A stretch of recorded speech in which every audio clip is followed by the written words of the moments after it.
বলু সোনা কি মাছ খাবে? হুমাম, মুখ দিয়ে বলো তো, এদিকে বলো, কি মাম খাবা? হুমাম খাবে।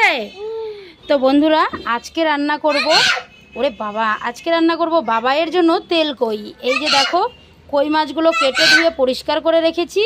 তো চলো মাছগুলোকে আগে লবণ হলুদ ভালো করে একটু মেখে নিচ্ছি।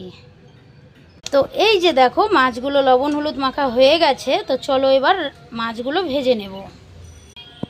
তো এইদিকে কড়াইটা গরম হয়ে গেছে, মাছগুলো ভেজে নিচ্ছি। এক এক করে সমস্ত মাছগুলো দিয়ে দেব। এই যে দেখো বাবাই সোনা এখানে বসে আছে। যেহেতু বাবাই বলেছে আজকে তেল কই খাবে, সেই জন্য ও দেখো গ্যাসের টেবিলেই বসে আছে। আর এদিকে রান্না হচ্ছে তেল কই, মাছগুলো ভাজা হচ্ছে। মাছগুলো কিন্তু বেশি কড়া করে ভাজবো না, না হলে কিন্তু মাছের টেস্টটা নষ্ট হয়ে যায়। তাও এগুলো আবার জিন্দা মানে জ্যান্ত মাছ, তো সেই জন্য মাছগুলো ভেজে একটা পাত্রে তুলে রাখলাম। আর এইদিকে ওই মাছ ভাজা তেলে দিয়ে দিলাম জিরা ফোড়ন।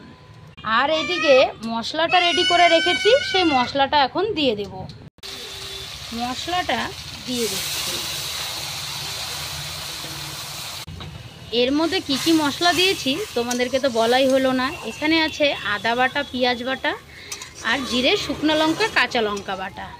এবার ভালো করে মশলাটাকে 5-7 মিনিট কষিয়ে নেব।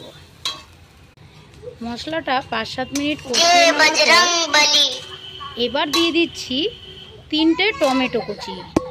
টমেটোটা তোমরা পেস্ট করেও দিতে পারো। এবার লবণ হলুদ এক এক করে দিয়ে দেব। 1 চামচ লবণ দিয়ে দিলাম, আর 1 চামচ দিলাম, 1 চামচ হলুদের গুঁড়া। এবার মশলাটাকে ভালো করে কষিয়ে নেব।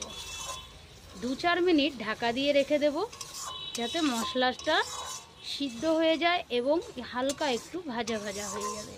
তো চলুন 10 মিনিট পর আবারও ফিরে আসছি। তো মশলাটা কিন্তু খুব সুন্দর কষেছে, দেখো কালারটা কি সুন্দর এসছে, তাই না? তো চলো আরও 2-4 মিনিট আমি এইভাবে কষিয়ে নেব, যতক্ষণ না তেলটা ছেড়ে দিচ্ছে। তো মশলাটা কিন্তু খুব সুন্দর কষে গেছে, দেখতেই পারছো।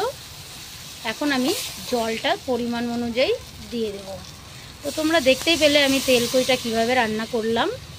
তো চলো জলটা ভালো করে দিয়ে একটু নাড়াচাড়া করে নিচ্ছি। এবার মাছগুলো দিয়ে দিচ্ছি। মাছগুলো ধুয়ে বলছি, মাছগুলো দিয়ে এবার ফুটিয়ে নেব 10-15 মিনিট।